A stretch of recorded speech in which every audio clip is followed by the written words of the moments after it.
Okay, I appear to be streaming at the moment. I'm going to get going here. This is hopefully a relatively quick live stream. What I'm into is I have this F.W Engels leader razor. This is 6/8 hollow ground, square point, obviously. Sorry, have to get that in frame. There you go. So there's the razor. Has the coolest scales ever. And this has an Escher edge on it, and this is my Escher stone. As you can tell, the Escher label is pretty messed up, but it is, I believe, an Escher label. This was label. I got this stone from a estate sale. Anyway, the idea is to refresh this edge on this stone, and then shave. Compare the edge on this razor to an edge off of the mottled gray stone. And as soon as somebody joins, I'm probably going to have to explain that. So I'm going to get the mottled gray stone.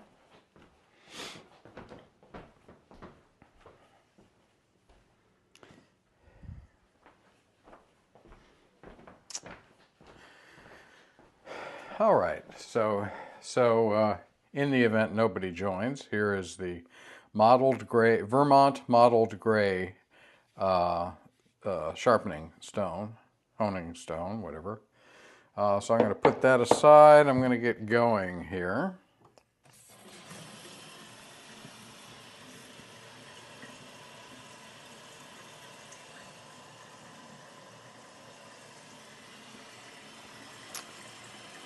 Wet the old, going to wet the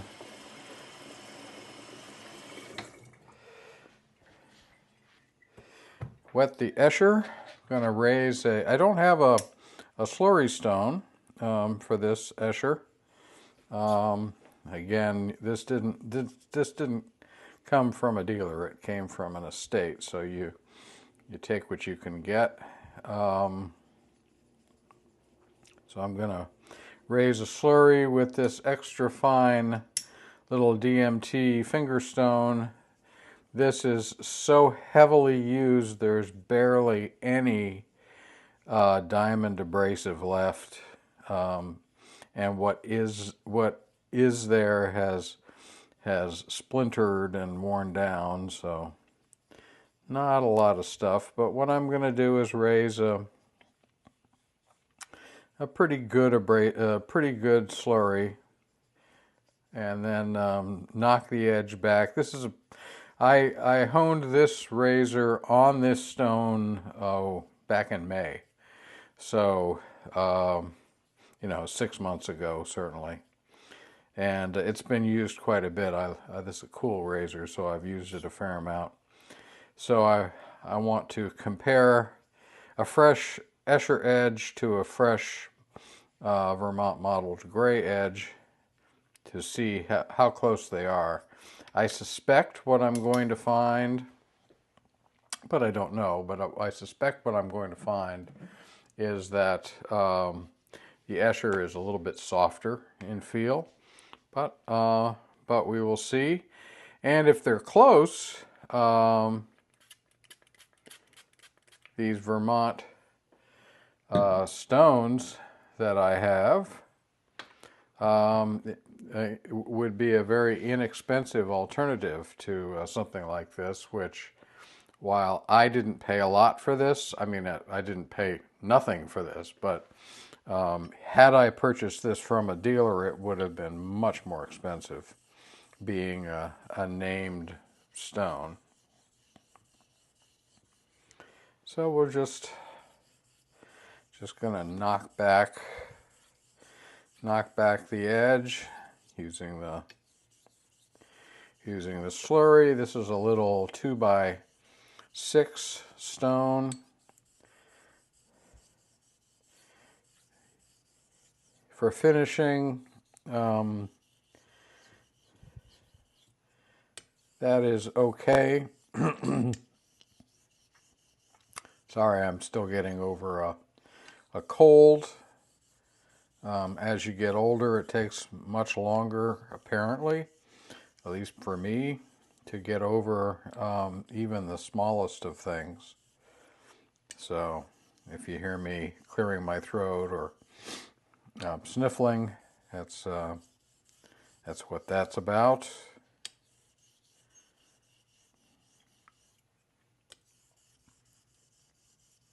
Just going about my business here, getting rid of this edge, checking to see that I have equal behavior on both sides of the razor. This is a wonderful razor. The geometry, I mean, everything is all squared away on this razor, so it's a real pleasure to hone it.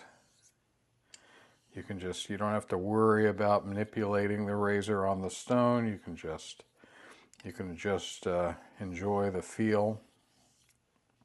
And most razors are like this. For those of you who are getting into this and watch me hone as a way to sort of gain some experience indirectly.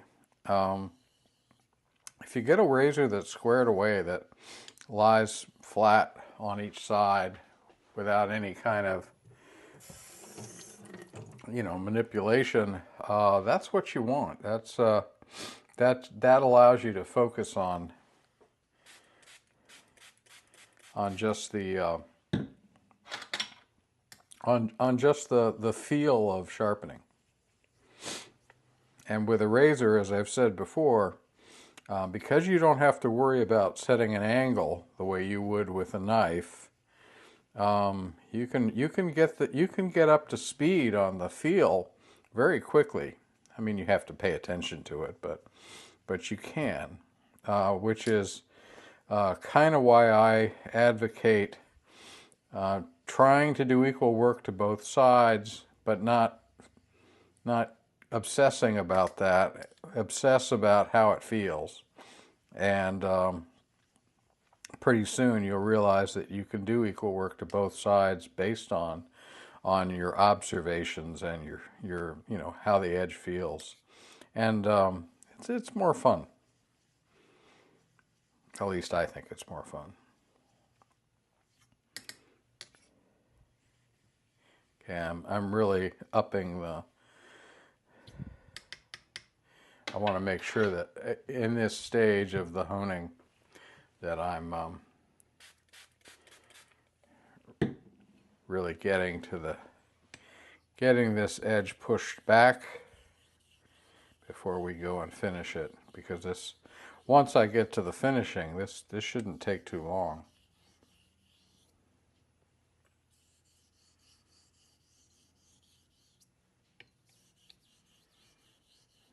The feel of this Escher, which by the way is a Thuringian, from the Thuringian Mountains, Germany.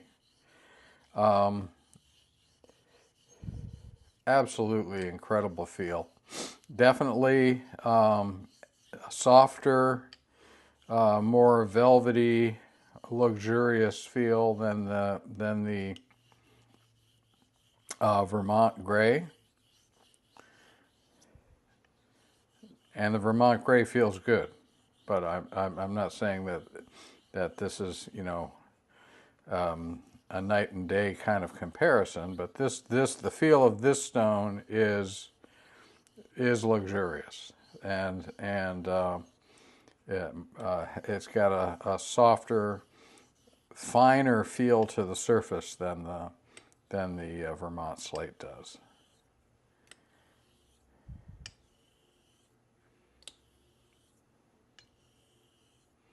Okay, so I've got beautiful, absolutely beautiful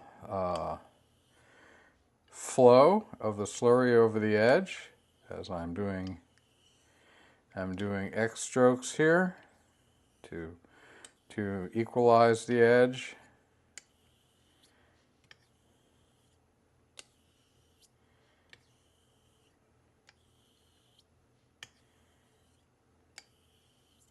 Making sure I've covered all sections,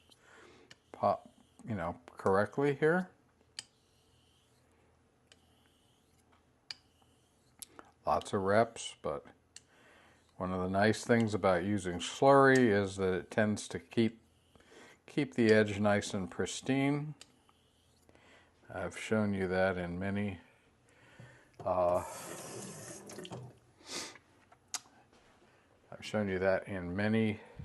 microscope images. Hang on, I'm going to mute you and use do a little nose blowing.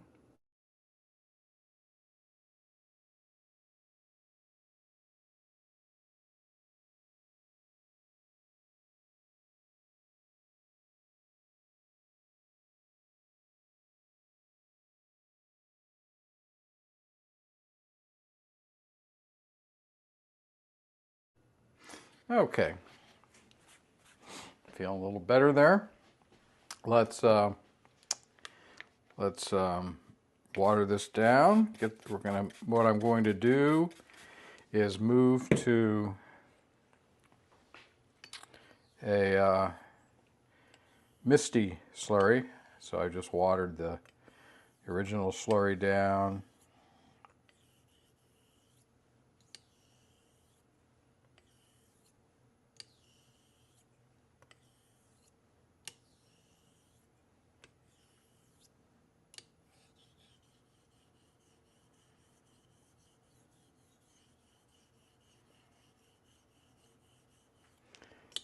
And we will then move to a misty slurry.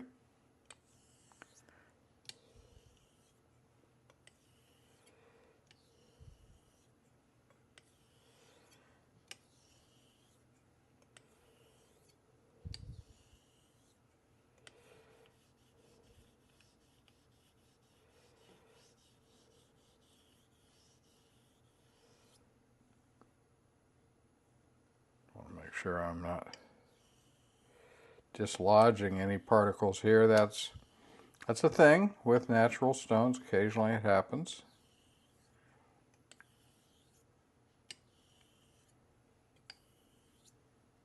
Or, you'll drop a hair or a piece of dust or something will drop onto the stone. Let's get back, make sure I'm not joined by anybody in the chat. I have not been, so it's just me.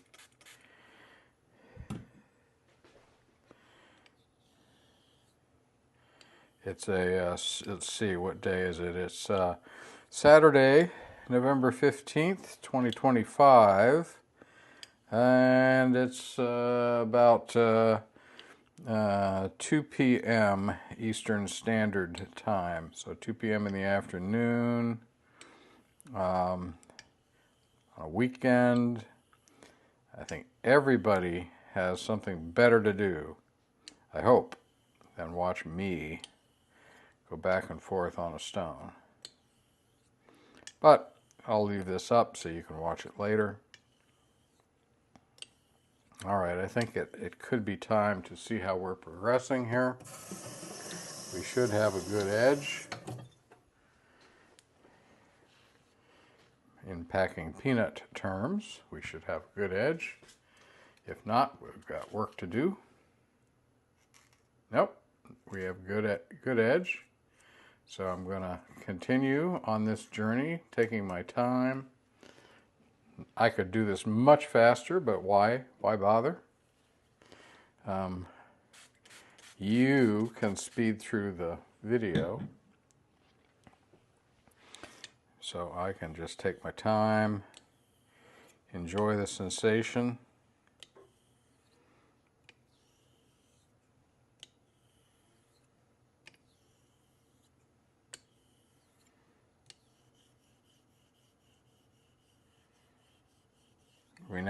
I'm very close to a misty slurry here. I'll do one watering down.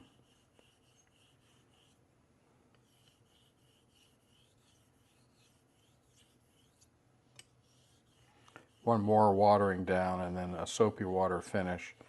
I'm doing soapy water for these comparisons because it's something anybody can do. You know, you may not have some of the more exotic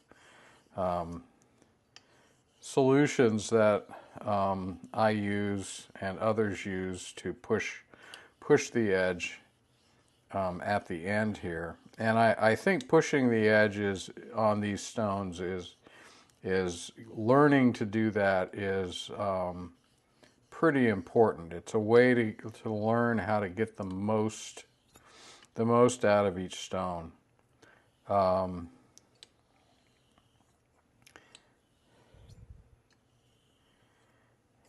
And I think you would be surprised if you're in the habit of stopping when the razor stops. I think you would be surprised to find that there's often more refinement left in a stone if you use something like a surfactant, something like soapy water, or in some cases oil. You know, some solution that gives you a little less grab on the surface of the stone. Hey Devin, how are you doing?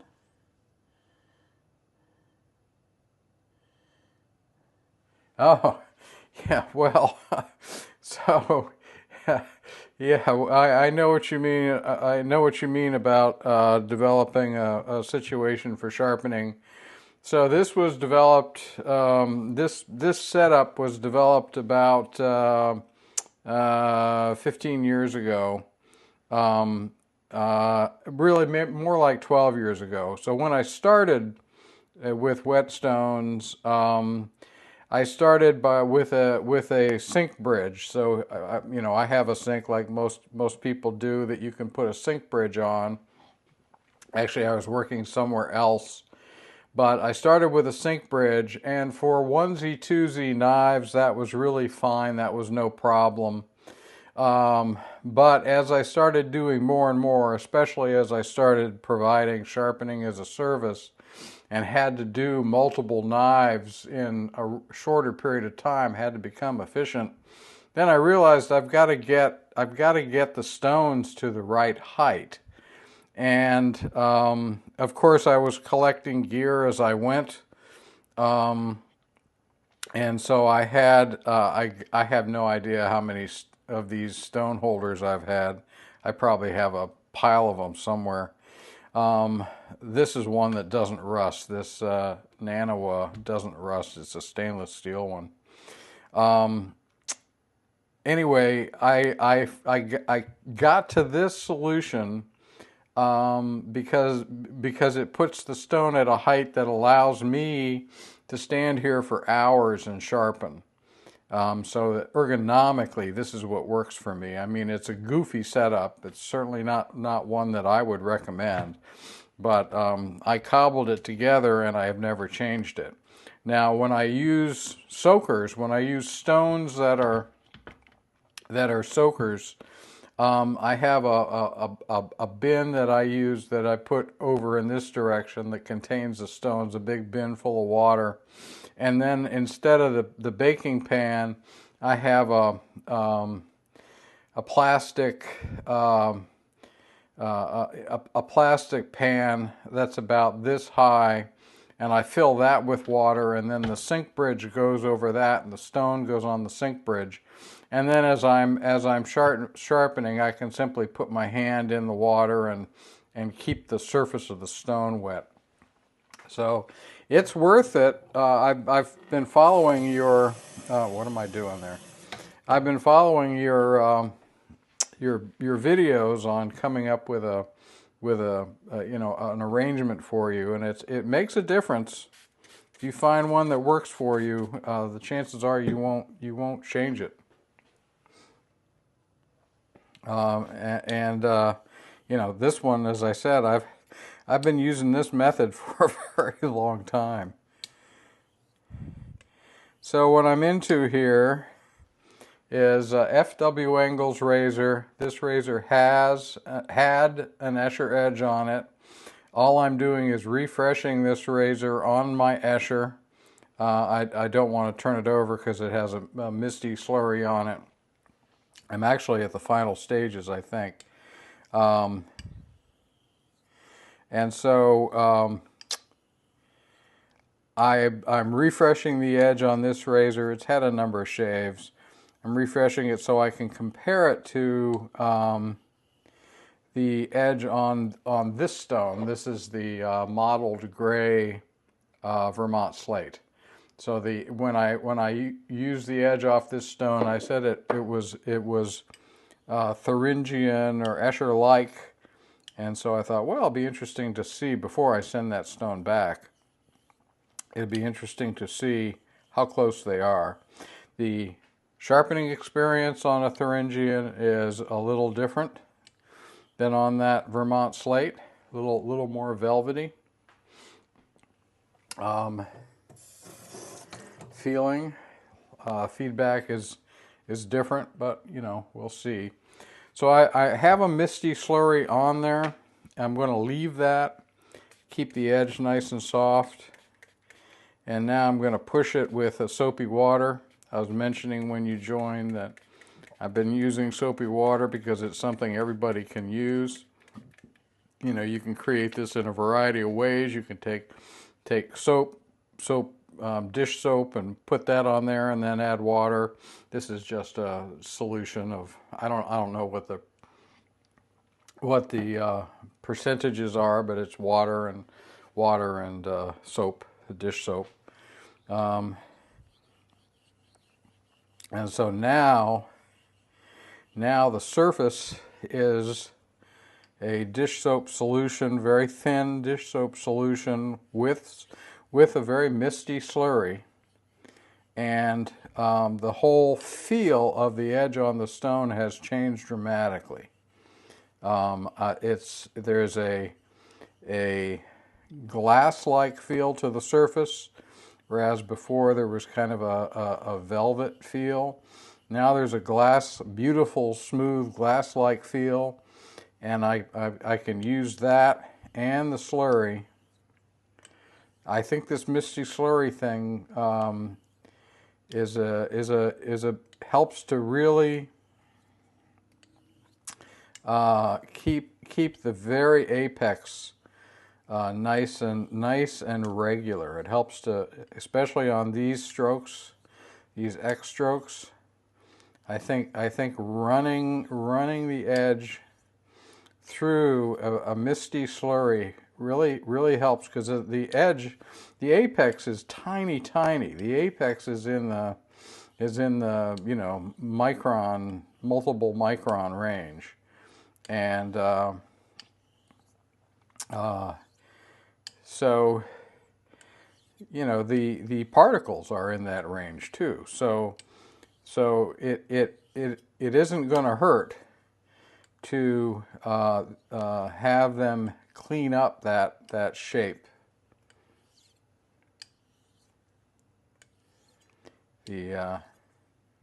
As I do this, I'm pulling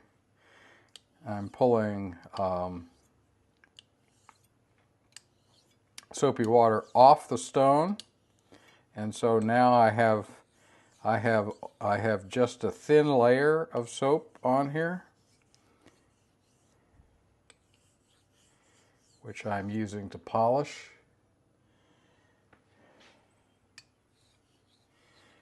with. So looking forward, Devin, to you showing us the setup that you've settled on.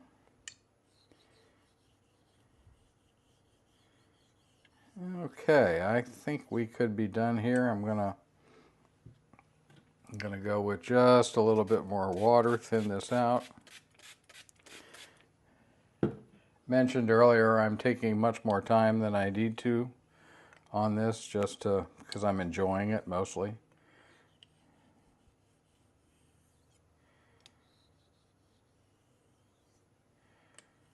All right, let's see where we are.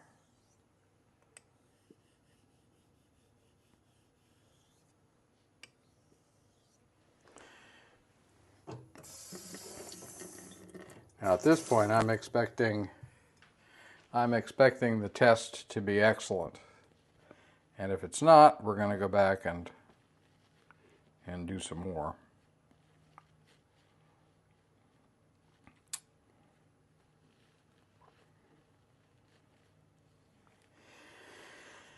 Okay, let's see how we do.